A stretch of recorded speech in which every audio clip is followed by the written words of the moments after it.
Қайырлы күн, менің есімім Саида. Мен сізге бүгін автонесие пайызын қалай азайтуға болады және ол шынымен рас па? Қанша пайызға дейін азайтуға болады? Және ай сайынғы төлемінде азайтуға болады ма? Жылы ұзармай ма? Егер автонесие пайызын азайтсам, қандай мүмкіндіктерге ие боламын? Егер азайтпасам, қандай жағдай болады деген сияқты сұрақтарыңызға жауап аласыз. Біріншіден, қандай кредиттердің пайызын төмендете аламыз? Бұл жерде бірінші автокредит және ипотекаңыздың да пайызын төмендетуімізге болады. Ал бірақ наличный товарный кредиттерді қысқарта алмаймыз. Қандай заңның негізінде жасай аламыз бізде? Бұл заң бұрыннан бар, бірақ 2 наурыз 25 жылы өзгертулер енгізілген. Ол бізде 34 бап Қазақстан Республикасындағы банк және банк қызмет туралы бабында 25 жылы 2 наурызда өзгертулерге енгізілді. Соның негізінде біз осы автонесие немесе ипотека пайызын азайта аламыз. Бұл сіздерге шынымен рас па деген сұраққа жауап. Одан кейін қандай пайыздарды төмендете аламыз?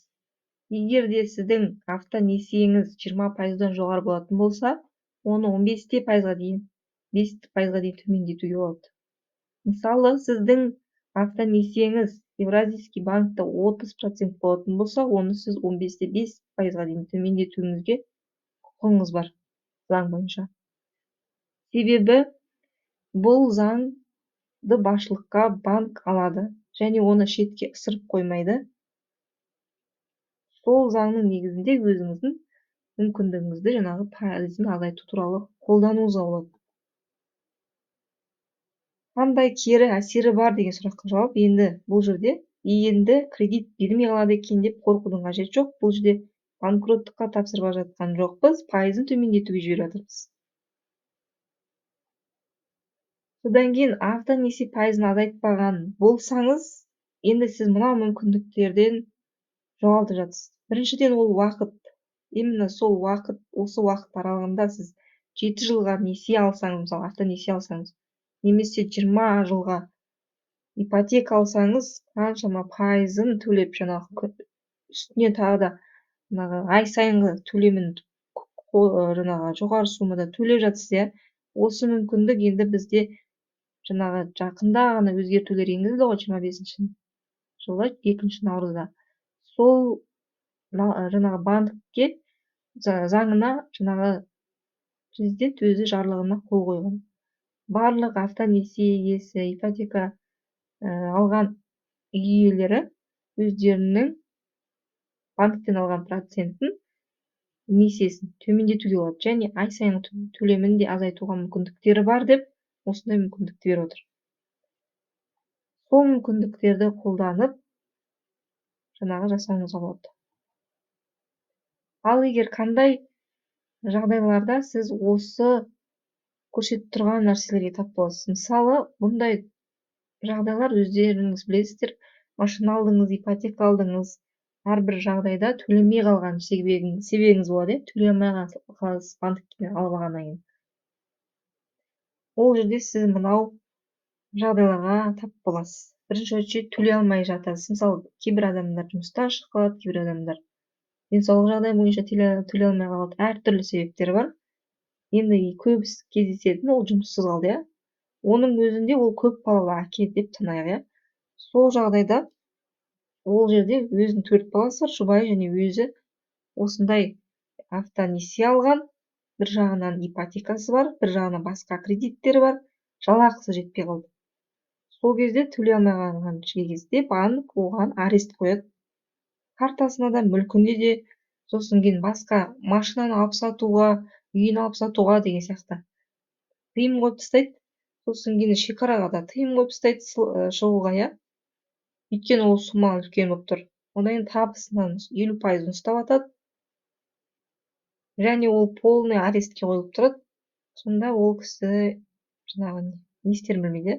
Одан кейін бір жағынан арестке қойған кезде банк жаңағы жеке сот орындаушыға арестке қойғызады. Ал жеке сот орындаушы өзінің 10 және 25% аралығында суммаға байланысты комиссия ұстайды. Мысалы, 9 миллион теңге автокредит алса, оның 10% 900 мың теңге. Сонда сіз 900 мың теңгеге шығындаласыз. 50% ұстайды банктердің бәрі. Жаңағы жауып тастайды жан жақтан. Қандай қарызыңыз бар, иә, барлығын төлемей алып жатсаңыз да мысалы. Одан кейін кредиттен құртылады, коллекторға өтіп кетеді. Ал коллекторға өтіп кететін болса, коллектордың өзіне қарыз болсаңыз, ол банкке қарыз болмайсыз. Одан кейін коллекторлар 20-30% төлейді. Төлегеннен кейін барып қана аресттен шеше алады.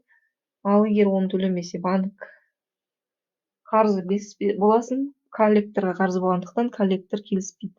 Сосын коллектор өзі өндіре алмай қойғандықтан сотқа өткізіп жібереді. Ал сотқа келген кезде толығымен 9 миллионға несие алдың, ипотека алдың, барлық кредиттер төлемей аласың. Сол кезде енді не істейсің? Сондай жағдайға тап боласың. Сондықтан соған жеткізбей, сіз жаңағы мүмкіндікті қолдануыңыз керек. Процентін азайтуға дейін. Сотқа өткен кезде жаңағы қарыздарды төлеймін деп двойной қарызға кірген жағдайлар бар. Осындай мүмкіндіктерді жіберіп алмауыңыз керек, соған жеткізбеуіңіз керек осыған. Одан кейін бұл жерде сіздің өзіңіздің құқығыңыз бар.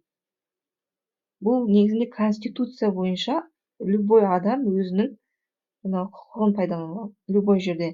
Ешкім оның құқығын шектей алмайды.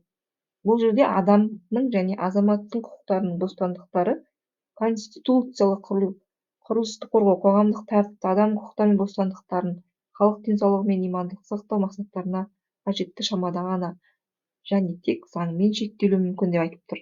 Мысалы, сіз процентін азайтуға бола ма деп өзіңіз құқығыңызды білмей банкке жем болып отыратын болсаңыз, онда банк қаншама проценттерін көбейте береді. Сосын кейін банк бір жағынан ол заңды шетке ысырып қойып, өзінің ішкі заңы бар болса да, жоқ, оны орындамаймын деген сияқты айта алмайды, себебі оның өзінің ішкі заңы. Ал одан кейін ол құқығыңызды білмесеңіз, банк енді сіздің жаңағы құқығыңызды пайдаланып, білмегендіктен солай пайызын төлете береді. Одан кейін сіздің қаржылық жағдайыңыз қиындап, одан кейін банкке төлей алмай қаласыз. Ал негізінде сізге банк өзіңіздің құқығыңызды біліп тұрсаңыз, банк сізге ешқандай нетпейді, қарсы келмейді. Сондықтан ол жерде банк сізге уступка жасайды, яғни клиент ретінде, иә. Қандай жағдайда тап болдыңыз, соған байланысты ол уступка жасау керек. Осы мүмкіндікті сіз қолданып қалуыңыз керек, міндетті түрде. Бұл автонесие қазір процентін азайту өзекті, және ипотека бойынша да өзекті болып отыр.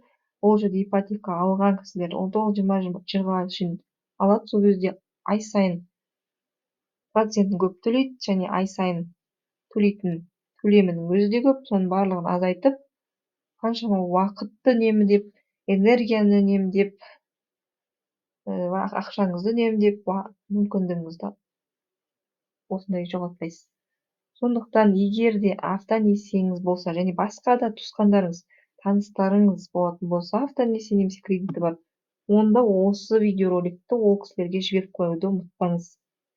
Және ол жерде сіздің жағдайыңыз қалай, соған қарай сіз осы комментарийдің астына өзіңіздің жағдайыңызды жазсаңыз, міндетті түрде жауап аласыз. Ал одан бөлек сіз осы процентін азайтқым келеді, ай сайын төлемін азайтқым келеді деген сияқты болсаңыз, онда осы описаниеда немесе осы көрсетілген Instagram парақшаға жазылып, сол жерден толығымен ақпарат алып, өзіңіздің жағдайыңыз бойынша қызметке жүгіне аласыз. Егер видео ұнаса, лайк басып, комментарий қалдырып, каналдың дамуына атсалыса аласыз.